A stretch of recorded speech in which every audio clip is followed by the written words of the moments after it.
The detection arrays across the Galactic Council headquarters began flashing red warnings. Something unusual was happening in human space. The duty officer, a tall Varaxian named Keller, leaned forward to examine the readings. His three eyes narrowed as he processed the data. Humans were building something massive near their home planet. The structure orbited Earth's moon, growing larger each day. Keller sent the information up the chain of command. Within hours, every major empire in the galaxy received the report. The Zephyron military analysts gathered in their war room. They projected holographic images of the human construction. Senior Commander Vexther studied the design with growing amusement. The humans were building a railgun, a massive kinetic weapon that used magnetic fields to launch solid projectiles. Primitives, Vexther muttered. They still think throwing rocks will win wars. His subordinates laughed. The galaxy had moved beyond such crude weapons thousands of years ago. Modern warfare relied on energy shields, plasma cannons, and quantum disruptors. Kinetic weapons were relics of the past. They were too slow, too predictable, too easy to defend against. The Galactic Council sent an official warning to Earth.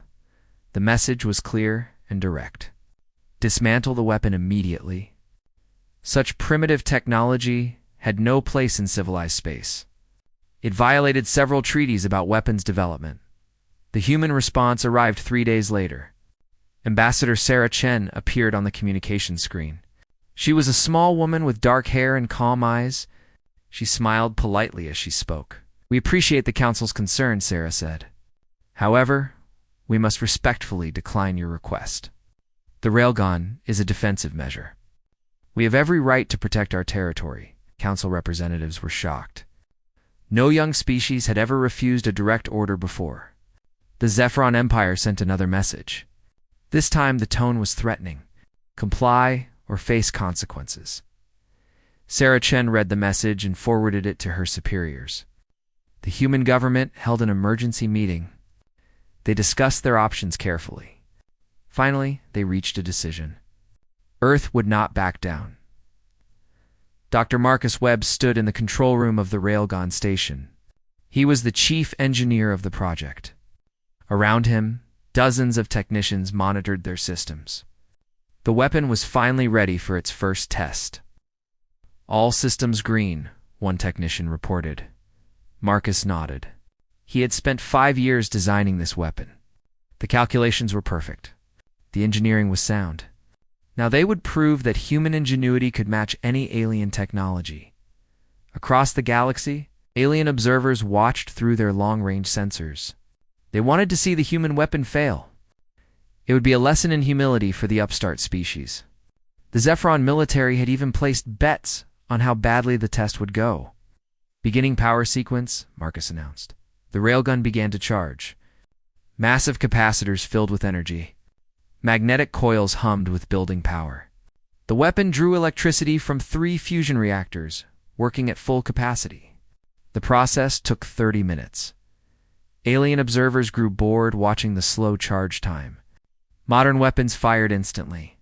This human weapon was clearly inferior. Some aliens stopped watching and returned to other duties. "Charge at 100%, the technician called out. Marcus took a deep breath. Load projectile. Solid tungsten rod, 10 meters long and 1 meter thick, slid into the firing chamber. The projectile weighed 50 tons. Its surface was smooth and perfectly shaped. Human factories had spent months creating this single round. "Projectile loaded and secured," another technician confirmed. Marcus looked at the targeting display. They had selected an abandoned asteroid in neutral territory. It was 3 star systems away. The perfect test target. No one would be harmed, but everyone would see the results. "All stations report ready status," Marcus ordered. One by one, each station confirmed readiness. There were no errors, no system failures. Everything was perfect. "Fire," Marcus said quietly. The railgun discharged. The magnetic coils activated in precise sequence. The tungsten rod accelerated down the 2-kilometer barrel. Within 3 seconds, the projectile reached 90% the speed of light. It left the barrel and entered open space. Every sensor array in 12 sectors registered the event simultaneously. The projectile created a visible distortion in space-time as it traveled. Reality itself seemed to bend around the hypersonic round. In the Zephyron war room, alarms began screaming.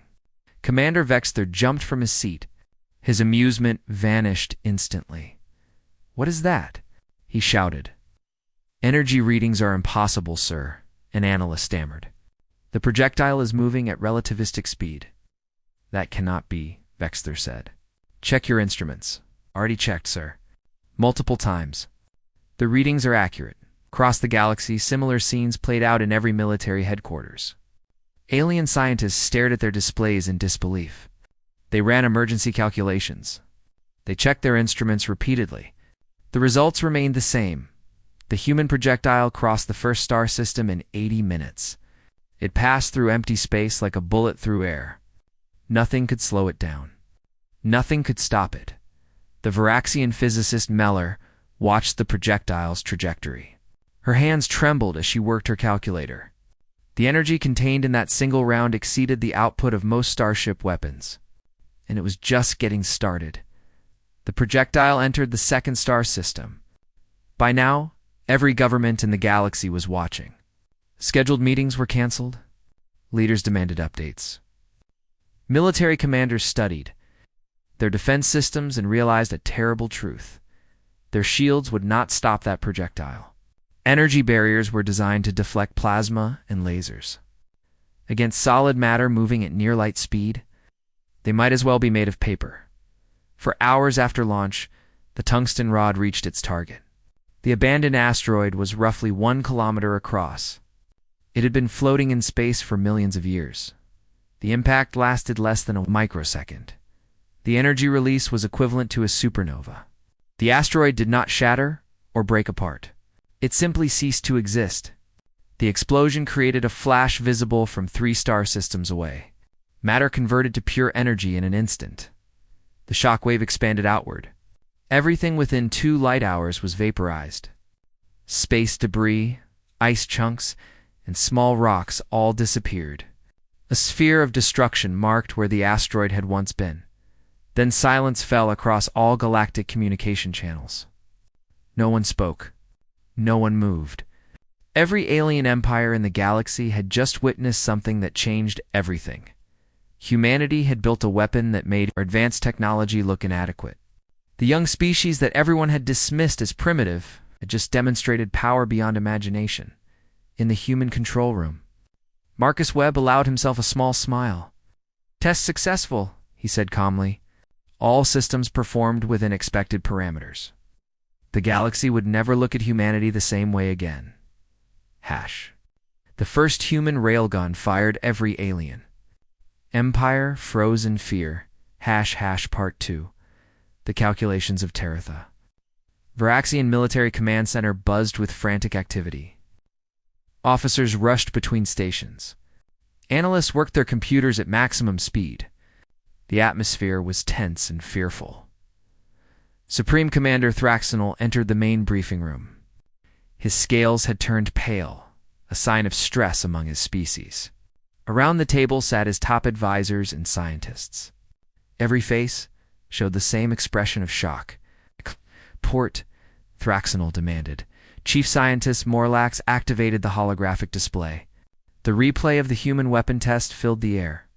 Everyone watched in silence as the tungsten rod obliterated the asteroid. "We have completed our analysis," Morlax said. His voice was steady, but his hands shook slightly. "The results are disturbing." "How disturbing?" Thraxinol asked.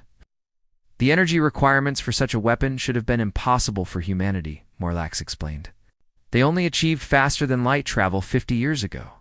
Their technology is primitive compared to ours. Yet they built this weapon," Thraxinol said. "Yes, Commander, and that is what terrifies us most." Morlax manipulated the display. Equations and diagrams appeared around the hologram. The other officers leaned forward to study them. "We have always relied on energy weapons," Morlax continued. "Plasma cannons, particle beams, quantum disruptors. Our shields are designed to counter these threats. We never considered kinetic weapons a real danger. Why not? Asked General Krefdar. Because our mathematics told us kinetic weapons could not scale effectively, Morlax answered. The power requirements grow exponentially. The engineering tolerances become impossibly tight. Every advanced species abandoned kinetics thousands of years ago, but humans did not, Thraxinol said quietly. Humans apparently refuse to accept the mathematical limitations. They bypass traditional power systems through pure mechanical engineering. Their railgun uses simple magnetic acceleration. Nothing exotic. Nothing we could not build ourselves. Then why did we not build it first? Morlax was quiet for a moment. Then he said, Because we never tried, sir. We accepted what our equations told us was impossible. Humans simply ignored those limits and found a way. The room fell silent. Every officer understood the implication. Humanity had outhought them using inferior technology and superior creativity. Across the galaxy, similar meetings took place. The Zephyron Empire called together their entire scientific council, the Krillian. Hegemony activated their emergency war protocols. The Stellaris Collective recalculated all their defense strategies. Ambassador Krelmach of the Zephyron Empire initiated a direct communication with Earth. His image appeared on screens across human government buildings. Krelmach was trying to maintain his usual arrogance, but fear showed in his movements. Humanity, he began formally. The Zephyron Empire demands an immediate explanation for your weapon test. Such displays of force are unacceptable. Ambassador Sarah Chen appeared on the return feed. She looked completely calm. Behind her, human technicians continued their normal work. The contrast was deliberate and clear. Ambassador Krelmach, Sarah said pleasantly. We conducted a weapons test in neutral territory. All proper notifications were filed. No treaties were violated. I am not sure what requires explanation. Know exactly what requires explanation, Krelmach snapped. That weapon is unlike anything in the galaxy, is it? Sarah asked innocently. It is simply magnetic acceleration of a solid projectile. The physics are quite basic. Any first-year engineering student could explain the principles. The scale is unprecedented, only because no one else attempted it, Sarah replied. We identified a gap in modern warfare. Kinetic weapons at relativistic speeds. The mathematics were straightforward. The engineering was challenging, but achievable. Krelmach stared at her. The human was explaining their galaxy-shaking weapon as if it was a simple school project. The casualness of her tone made it worse somehow. You are playing a dangerous game, human, Krelmach warned. Sarah's expression became serious. Ambassador, we are not playing any game. Earth has a right to defend itself. We have created a defensive weapon. Nothing more, nothing less. Defensive? Krelmach laughed bitterly. That weapon could destroy our capital from 3 star systems away, Sarah agreed. It could. But it will not, unless someone gives us reason to use it. The communication ended. Krelmach sat in his office, feeling something he had not experienced in decades. Fear. Real. Genuine fear of another species. In human space, intelligence reports flooded into military headquarters. Alien fleets were repositioning. Every major empire was pulling their ships away from human borders. Some were moving hundreds of light years in retreat. General James Rodriguez reviewed the reports with satisfaction.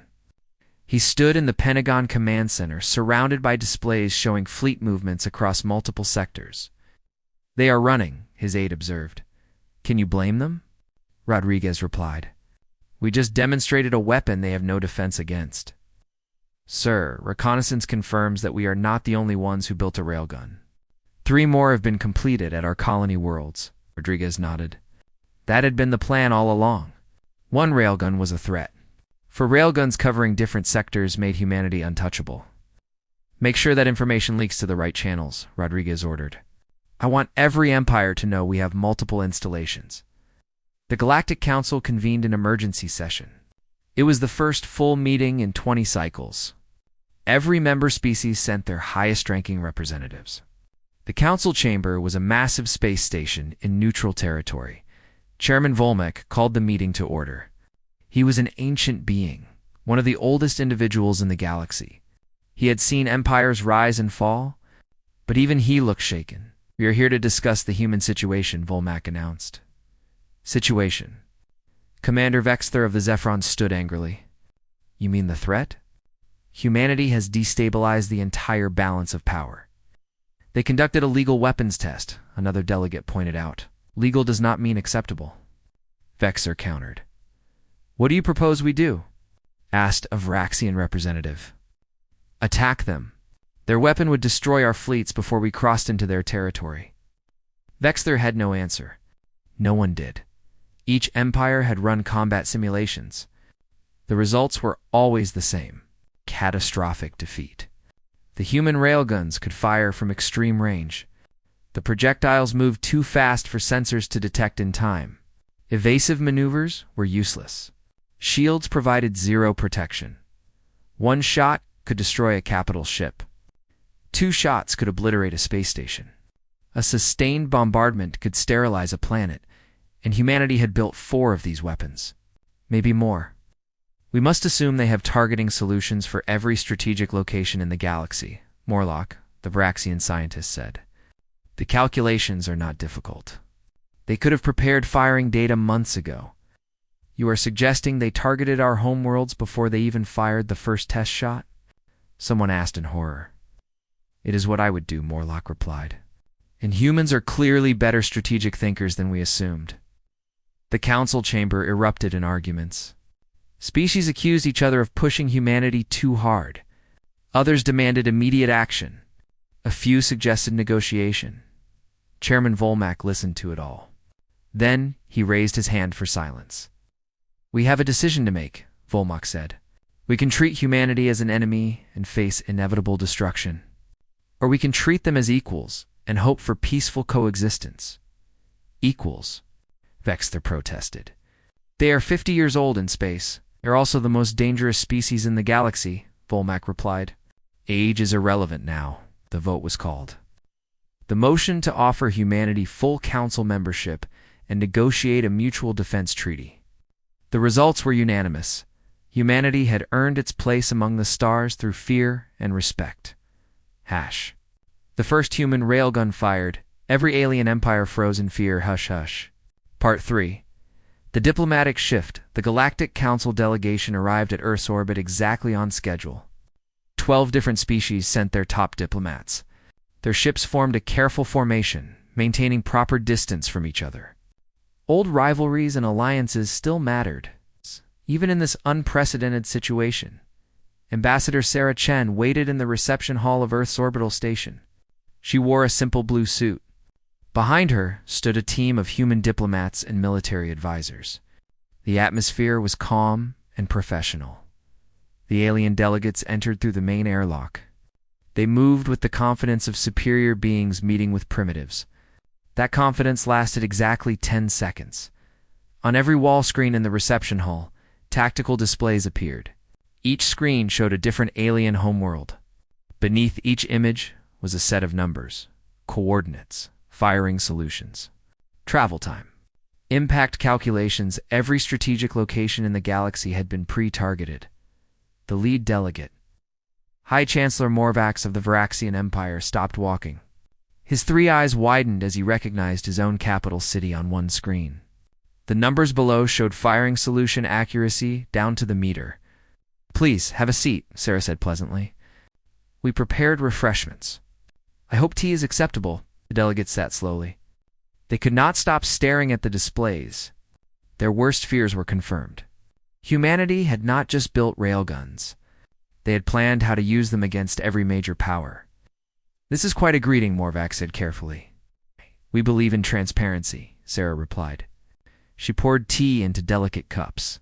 "You came here to negotiate terms? We wanted you to understand our position clearly from the start." "You are threatening us," said Ambassador Krelmach of the Zephyrons. "Not at all," Sarah said. "We are showing you reality. These targeting solutions exist, whether we display them or not. We simply chose to be honest about our capabilities." She handed Krelmach a cup of tea. He took it automatically, still staring at the screens. "We prepared a proposal," Sarah continued. She activated a holographic document above the conference table. A framework for peaceful coexistence. Open trade. Cultural exchange. Mutual defense agreements. Very standard diplomatic arrangements. You have us at gunpoint and call it standard. A Krillian delegate asked. We have always been at this gunpoint, Sarah corrected. You simply did not realize it until now. Every species in this room has the capability to destroy Earth. Your fleets could glass our planet and ours. We merely created an equivalent deterrent. The logic was sound. The aliens knew it. They did not like it, but they could not argue against it. What guarantees do we have? Morvax asked. How do we know humanity will not use these weapons? The same guarantee we have that you will not use yours, Sarah answered. Mutual destruction, common sense, and hopefully growing friendship over time. The negotiations continued for 3 days. The aliens tried to gain concessions. They attempted to limit human weapons development. They proposed monitoring systems and restrictions. Sarah rejected every attempt to limit humanity's sovereignty. The discussions were polite but firm. Earth would not accept second-class status. The railguns made that Nandash negotiable, while negotiations proceeded. The Krillian hegemony made a fatal mistake. Admiral Zenvar commanded a Krillian strike fleet in Sector 47. He was a proud warrior with a long list of victories. He refused to accept that mammals could threaten his empire. The humans are bluffing, Zenvar told his officers. They fired one test shot at an empty rock. That proves nothing. His subordinates were not as confident, but they followed orders. The strike fleet changed course toward a human mining colony on Kepler 442. Beat at the colony had a population of 3,000 civilians. They mined rare metals and sent them back to Earth. The settlement had minimal defenses. It should have been an easy target. General James Rodriguez watched the Krillian fleet's approach from Earth Command. He felt no anger, only cold calculation. The aliens needed to learn that human warnings were not empty threats. Railgun 2, this is Earth Command, Rodriguez said calmly. You are authorized to fire on designated target. Single shot. Calculate for minimal collateral damage. Understood, Earth Command, came the reply. Firing solution locked. Projectile loaded. Charging sequence initiated. In orbit around Mars, Railgun 2 came to life. The weapon was slightly smaller than the lunar installation, but equally deadly. The magnetic coils began drawing power from the station's reactors. Admiral, Zenvar's fleet was 2 days from the human colony. They traveled at standard military speed. Their shields were active and weapons ready. Admiral, we are detecting an energy surge from Mars, a sensor officer reported. Mars is 3 star systems away, Zenvar said dismissively. Whatever they are doing cannot reach us. The officer looked at his display nervously. Sir, the energy signature matches their railgun weapon. Zenvar felt a cold sensation in his chest. Evasive maneuvers. All ship scatter, pattern delta. Too late. The tungsten rod left Mars railgun at 92% light speed. It crossed 3 star systems in 4 hours. The Krillian fleet had 17 seconds between detection and impact. The projectile struck the flagship dead center. The ship's shields activated automatically. They did nothing. The tungsten rod passed through the energy barrier like it was not there. The flagship exploded. The kinetic energy converted the entire vessel into expanding plasma. 42 other ships in the formation were caught in the blast wave. Metal vaporized. Reactors overloaded. Crew members died instantly. Turned to atoms before they could feel pain. The remaining Krillian ships retreated at maximum emergency speed. They ran without any formation or coordination. Pure panic drove them away from human space. Admiral Zenvar had been on the flagship. His last thought was disbelief that primitives could kill him. The Galactic Council received news of the engagement within the hour. The alien delegates in Earth's orbital station went silent. They watched footage of the Krillian fleet's destruction on the wall screens. We warned Admiral Zenvar that entering human territory would be considered an act of war, Sarah said quietly. He chose not to listen. You killed 43 ships, Morvax whispered. We stopped an attack on our civilians, Sarah corrected. We could have fired on his entire fleet. We chose to make our point with minimal loss of life. She activated another display. It showed detailed analysis of the shot. The targeting was perfect. The humans had calculated exactly how much of the Corellian fleet to destroy to stop the attack while preserving as many ships as possible. The precision was somehow more terrifying than the destruction. We sent compensation to the families of the Corellian crew members, Sarah added. Along with our regrets that their admiral forced this action, the delegates understood the message. Humanity could kill with precision. They chose their targets carefully. They followed rules of war even when defending themselves. This was not a species that would use their power recklessly. That understanding made humans even more dangerous. Within a week, trade agreements flooded into Earth's diplomatic offices. Species that had ignored humanity's existence suddenly wanted treaties. Technology exchanges were proposed.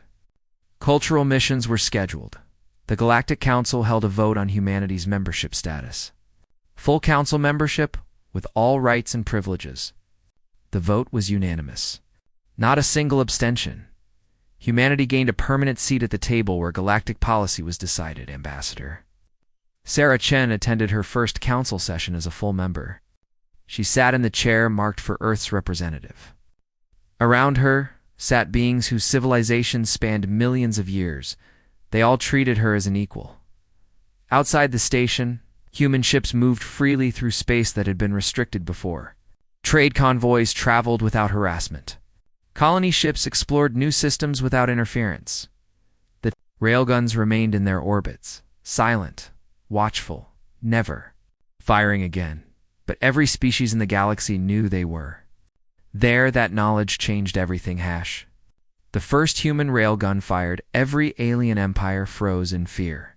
Hush, hush. Part 4. The questions without answers. The Vraxian Science Academy sent their most respected physicists to Earth. Dr. Merlura had 3 doctorates and had published over 200 research papers. She had solved problems that stumped her civilization for centuries. Yet as her shuttle approached Earth's orbital research facility, she felt nervous like a student on her first day. She was not alone. The research station's docking bay was crowded with alien scientists. Zephrons, Krillians, Stellaris, and dozens of other species. All of them wanted the same thing. They needed to understand how humanity did the impossible. Dr.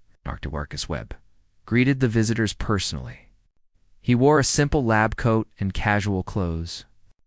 His gray hair was messy. He looked more like a university professor than the engineer who had revolutionized galactic warfare. "Welcome, everyone," Marcus said warmly. "We are happy to share our research. Please, follow me." He led them through the station's corridors. The aliens looked around with surprise. They expected secret military facilities with armed guards. Instead, they found normal research labs with scientists working at computers. "This is not what we expected," Malera admitted. Ow. "What did you expect?" Marcus asked with a smile.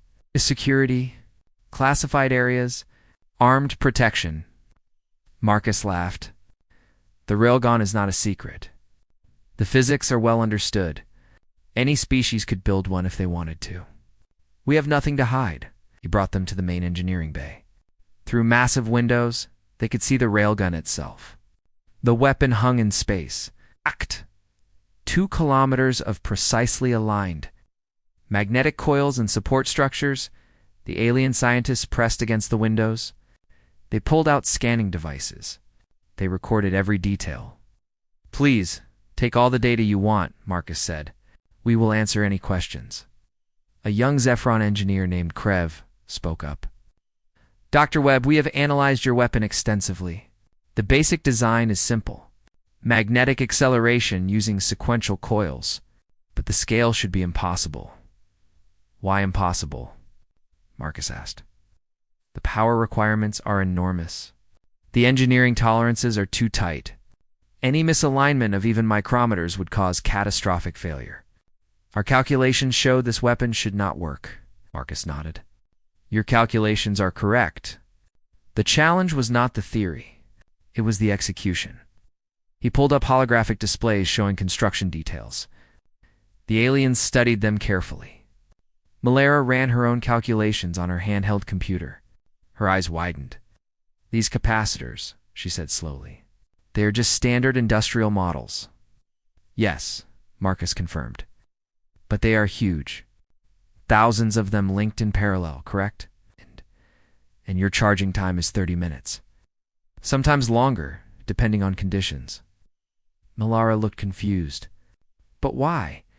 Modern weapons charge in seconds. Sustained fire is essential in combat," Marcus smiled. "Is it?" We asked ourselves a different question. What if we did not need sustained fire? What if one shot was enough? The concept seemed to stun the aliens. Their weapons philosophy had always focused on rate of fire. More shots meant more chances to hit. Faster charging meant tactical advantage. Humanity had simply rejected that assumption. "You wait 30 minutes between shots?" a Krillian scientist asked in disbelief. "If necessary," Marcus replied. "Though we have enough capacitor banks to fire more rapidly if needed. The point is, we designed for devastating single shots rather than sustained fire." It is a different philosophy. Zephyron engineer Krev was studying the barrel alignment specifications. "These tolerances are incredible. 1 micrometer variance over 2 kilometers. How did you achieve this?" "Carefully," Marcus said. "Very carefully. We spent 2 years just perfecting our manufacturing processes. Another year testing and calibrating. There are no shortcuts with this kind of precision." "But any advanced species should be able to do this," Malara protested. "The technology is not exotic." "It's true," Marcus agreed. "But would they be patient enough? Would they spend 3 years building one weapon when they could build 100 plasma cannons in the same time?" Silence fell over the group.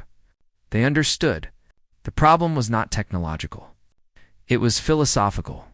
Humanity's willingness to invest massive time and resources into a single, perfect weapon rather than many good weapons. The tour continued. Marcus showed them the targeting systems, the projectile manufacturing facilities, the power distribution networks. Nothing was classified. Everything was explained in detail. The aliens recorded everything. They would take this information home and try to recreate it. Marcus knew this. He did not care.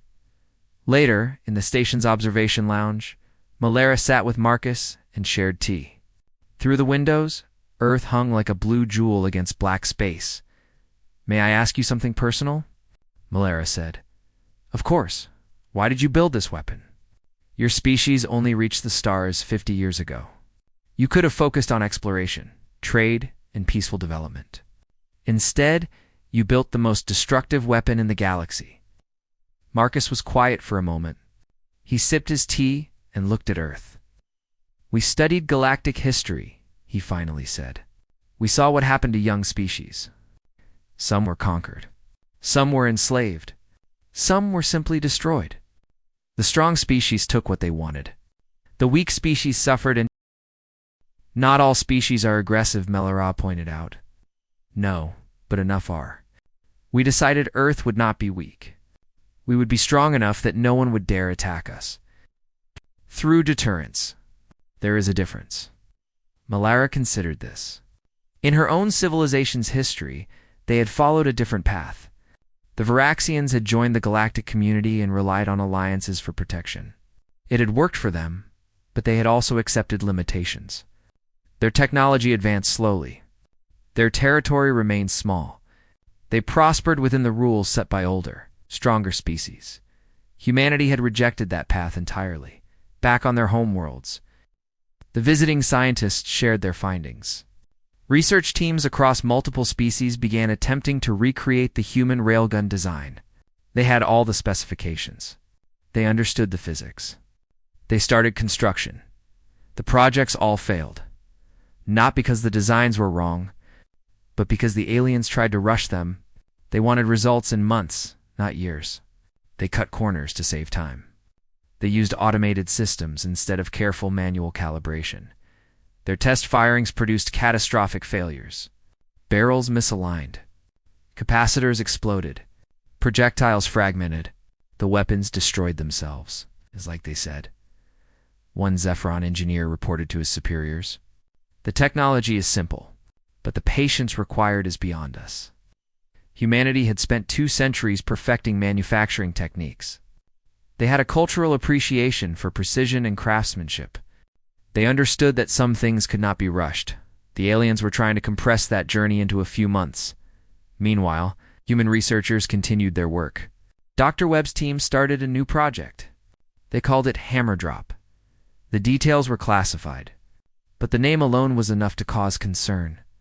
A young Stellaris diplomat asked Ambassador Sarah Chen about the project during a cultural exchange meeting. "What is Hammer Drop?" the diplomat asked nervously. Sarah smiled. "Just a research project. Nothing to worry about. The name suggests another weapon." "I always thought it was a reference to dropping a hammer. A tool for building, not destroying." The diplomat did not look convinced. The truth was that Hammer Drop was indeed a weapon system. But Sarah was not lying about the building part. The project aimed to use Railgun technology for large-scale construction, launching raw materials between star systems at high speed, building space stations from prefabricated sections delivered via kinetic launch. But the system could easily be converted to military use if needed. That dual-purpose nature was intentional. Humanity continued to expand. New colonies were established. Trade networks grew. Human scientists published papers that advanced galactic understanding of physics and engineering, but they always kept some secrets. Some technologies were shared freely. Others were kept close. The aliens never knew exactly what capabilities humanity possessed. That uncertainty was its own form of deterrence. Dr. Malara returned to Earth 3 times over the next year. She and Marcus became friends. They collaborated on research papers about kinetic weapons theory. Their work became required reading at military academies across the galaxy. One evening, as they shared tea again, Meloro asked the question that troubled her most. "Do you think we are lesser beings because we could not imagine this weapon?" Marcus looked surprised. "Of course not. Your civilization achieved wonders humanity cannot match. You have technologies we barely understand. You have art and philosophy that moves us deeply. But you thought of something we did not. Saw a different path. That does not make us better, just different." Malara appreciated the kindness, but she knew the truth. Humanity had fundamentally altered the balance of power through simple creativity. They had not discovered new physics or invented exotic materials. They had just refused to accept what everyone else believed was impossible. That refusal was their true superpower. Hash. The first human railgun fired every alien. Empire froze in fear. Hush Hush, Part 5. The New Balance 2. Years passed since the first railgun fired. The galaxy had settled into a new reality. The initial panic had faded, replaced by cautious acceptance. Humanity was here to stay, and they had the power to back up their presence. The Galactic Council chambers looked different now. Earth's representatives sat in a position of honor, no longer relegated to the observer seats. Ambassador Sarah Chen attended every major session. Her voice carried weight equal to any elder species. Trade between Earth and alien civilizations flourished. Human ships traveled freely through space that once would have been hostile territory. No pirates attacked human convoys. No empires threatened human colonies. The railguns had created a zone of absolute security around human space. The weapons themselves remained in their orbital positions, silent guardians watching over humanity's expansion. They had not fired since the Krillian incident. Everyone hoped they would never fire again, but their presence alone maintained peace in the Vraxian capital. Young military officer Torvin studied human history as part of his advanced tactics course. His instructor had assigned Dr. Marcus Webb's book, which had become a bestseller across 40 different species. The title was simple and direct: Throwing Rocks in Space. Torvin found the book fascinating. Webb explained not just the engineering behind the railgun, but the entire philosophy of human weapon development. How humanity had started with simple thrown stones thousands of years ago. How they gradually made those stones fly faster and farther. From slings to catapults to cannons to missiles to railguns. The progression was obvious once someone pointed it out. Humanity had never stopped making their throne rocks more effective. It is remarkable, Torvin's instructor, Commander Vexenol, said during class discussion. We developed energy weapons and assumed kinetics were obsolete. Humans never made that assumption. They just kept improving what worked. But surely we could have thought of this, another student protested. The physics are basic. Could we? Vexenol challenged. We had thousands of years to consider kinetic weapons at relativistic speeds. None of our scientists pursued it. Why? The classroom fell silent. No one had a good answer, because we stopped questioning our assumptions, Vexenol continued. We believed what we were taught. Humans questioned everything. That is the real difference. On Earth, Dr. Marcus Webb had indeed retired from active weapon development. He now taught at MIT, inspiring the next generation of human engineers. His classes were always full. Students from alien species often applied for visiting scholar positions. One semester, a young Krillian student named Zexora joined his advanced engineering course. She was brilliant, scoring top marks on every assignment. But she seemed troubled by something. After class one day, she approached Marcus at his desk. Professor Webb, may I ask you something? Of course. Zexara, what is on your mind? Why do humans build such terrible weapons? The railgun can destroy entire fleets. It terrifies the galaxy. Do you not feel guilty? Marcus set down the papers he was grading. That is a fair question. Let me answer with another question. Do you think humans are naturally violent? I do not know, Zexara admitted. Your history suggests conflict, but so does every species' history. Exactly. We are not more violent than anyone else. But we learned something important through our conflicts. What did you learn? That peace does not come from being harmless. Peace comes from being dangerous and choosing restraint. Zexara thought about this. I do not understand. Marcus stood and walked to the window. Outside, students crossed the campus. A mix of humans and aliens studying together peacefully. Look at him, Marcus said. 50 years ago, your species did not know we existed. Now your students study at our universities. Your merchants trade in our markets. Your ships refuel at our stations. Why? Because we have mutual interest in cooperation. And why do we cooperate instead of fight? Because fighting would be destructive for both sides. Exactly. You respect our strength. We respect yours. That mutual respect creates peace. If Earth were weak, would the Krillian hegemony have granted us equal trade terms? Zexara was quiet. She knew the answer. Her people had a long history of exploiting weaker species. The railgun is terrible, Marcus agreed. It is a weapon of enormous destruction. But it is also the reason you can study here safely. It is the reason human and Krillian children can be friends. Because our peoples meet as equals, not as conquerors and conquered. The student nodded slowly. The logic was harsh, but sound. Power created the foundation for respect. Respect created the space for friendship. Across human space, construction continued on new projects. 15 more railgun stations were built, covering different strategic sectors. The installations were defensive positions, but they extended humanity's reach significantly. Other species protested the expansion at first. Then they realized the railguns actually made space safer. Pirates and raiders avoided sectors covered by human weapons. Trade routes became more secure. Smaller species could travel freely under the umbrella of human protection. Humanity did not seek to become galactic police, but their weapons created stability whether they intended to or not in Earth's military research facilities. Classified projects continued. Hammer Drop advanced beyond the prototype stage. The system could launch cargo containers between star systems in days instead of weeks. It revolutionized interstellar logistics. It also gave humanity the ability to bombard targets anywhere in the galaxy with kinetic impactors. No one mentioned that publicly, but everyone understood the implications.